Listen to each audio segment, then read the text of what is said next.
What do I click on if I want to find like hitmen in New York? Like, can I do that? It's not illegal to go on the dark web, but you certainly shouldn't take it as a sign to go start doing illegal things because, I don't think it'll end well. Imagine the internet like a city, okay? So when we're walking around at the top, this area is where we're searching for things, you know, we're reading the news and stuff. But then below that, this is the area that you need a password to go to. This is like your Gmail, Twitter, Netflix, Facebook, what have you. Now there's another layer called the dark web. And the dark web is this weird nebulous area that not much is really known about it. And we want to know, what's it really like on the dark web? There are good reasons for wanting to be anonymous, and then there are not so good reasons that people want to be anonymous. And usually the not so good reasons are, I want to break the law.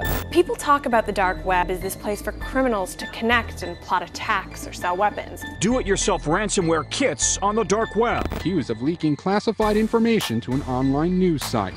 But there's plenty of other great reasons that it needs to exist. So tell me, how do we get to the dark web? Walk me through it. It's pretty easy. The first thing we're going to do is open a web browser, any web browser. All right, so we type in torproject.org.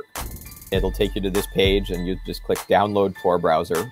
With Tor, you can browse normal, regular old websites. So there's nothing, you're browsing the regular web. What people call the dark web are websites that you can only access via Tor. So now that I downloaded this, is there like some server going off at the FBI warning them about me? Certainly I would hope not, because if that's the case, then the FBI is wasting taxpayer money big time. And in a second here, it should pop up a browser window that looks like any other browser window.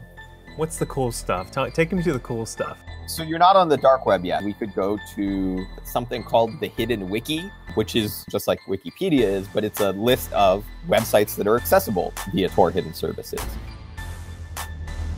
Congratulations, you now visited your first website that's actually on the dark web. What if I accidentally slipped and I clicked on one of these? What would happen?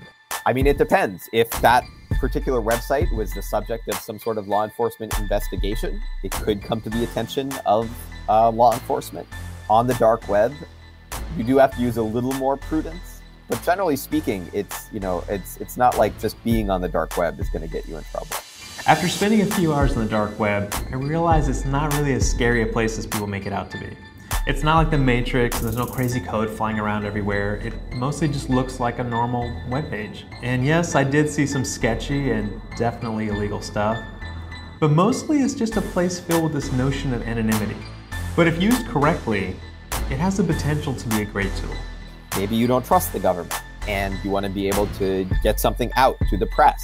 You would go on Tor and access a hidden service website that allows you to communicate, there was this malfeasance or there was this abuse or something like that.